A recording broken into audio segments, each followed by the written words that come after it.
Sky Sports recently made this post about these 6 guys who are supposed to be the best right backs in England right now and some of the best right backs in Europe.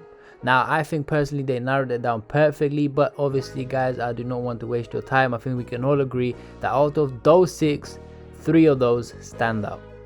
Now, my personal top 3, which is in no particular order, is Trent, Wan-Bissaka and Reece James, right? These are my top 3 right backs in England, but of course I'm going to use stats and numbers to kind of decide who the best one is.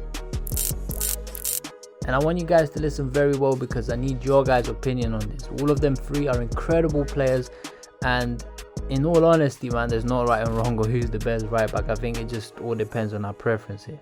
Of course, these guys are defenders, so it's only right that we start with their defensive numbers, alright? And in order for me to kind of make you understand how their stats really look like compared to each other, I decided to create some graphs, alright? They're not the best graphs, but they're alright for the job, alright? So here is a graph showing the average successful tackles per game and the success rate of tackles per game in the Premier League for Trent, James and Wan-Bissaka. Alexander-Arnold is at 1.6 tackles per game and 53.3 success rate.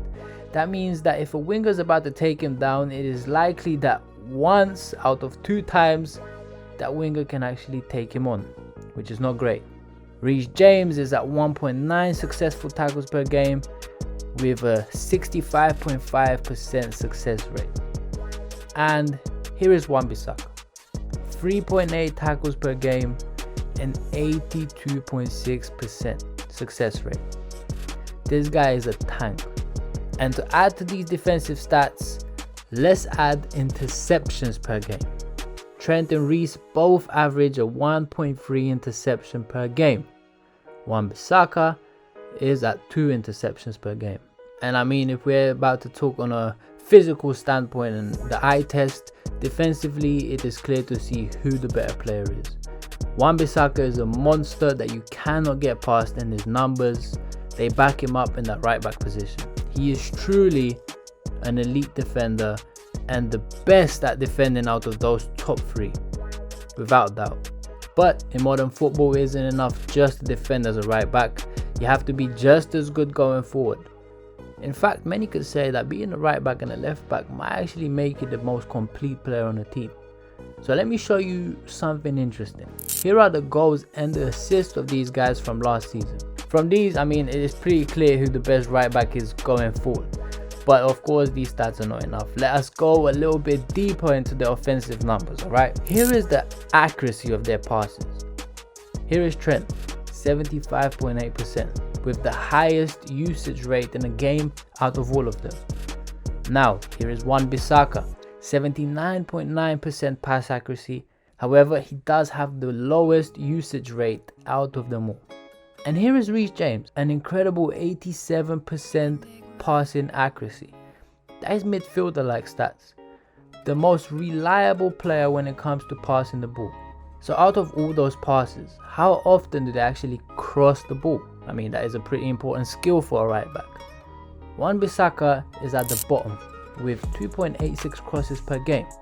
And if you compare it to these other guys, Reece James is at 5.8 crosses per game and Trent is at an impressive 7.5 crosses per game. Reece and Trent Alexander-Arnold are clearly much more involved going forward. So when we combine the passing accuracy with the crosses and everything else, who actually is able to create those key chances, the most key chances per game, those chances that create the goals?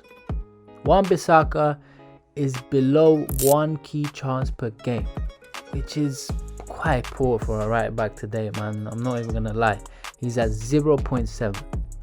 James is at 1.3 key chances per game, and of course at the top is Trent, 2.6 key chances created per game, which is exactly why he has so many assists. This man is incredible going forward. And again, let's talk about the eye test of them going forward.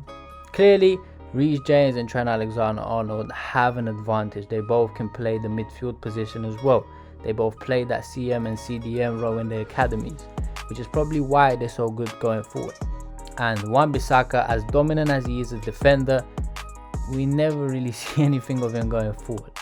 So this is why I may need your help on deciding. Like I said, Wan-Bissaka is undoubtedly the best right back for people who prefer to have elite defenders as fullbacks. But if you're the type of football guy who likes getting forward, you would probably love Trent. So this is what I'm going to go for. I'm going to be bold on this one. I know a lot of people won't agree, but I think the most balanced one out of all of them, it just seems to be Reece James. So I'm going to say, based on these numbers and the eye test, I think that Reece James is the best one out of all of them, because he's the most flexible one in terms of tactics. He can play for a defensive manager and also an attacking manager. And for me, the second just depends on the type of football manager that you are. Do you like defending or do you like going forward? I mean, listen, there are incredible right backs, and this is just my opinion alone. But if one of you guys say to me in the comments, listen, I think Trent or Aaron is the best, I couldn't disagree with you, because they're also incredible right backs. So honestly, if you are to pick one for a match, I think you just pick the player based on how you would like to shape your tactics. Anyways guys, I hope this video kind of gave you a different perspective on these right backs, and I hope you enjoyed this video. If you have, please do leave a like, share this video with your friends, and let me know, I mean, what do you guys think? Who is the best right back and why? And this was your boy Alex, guys. I wish you nothing but the best, and I'll see you in the next video. I'm out. Bye bye.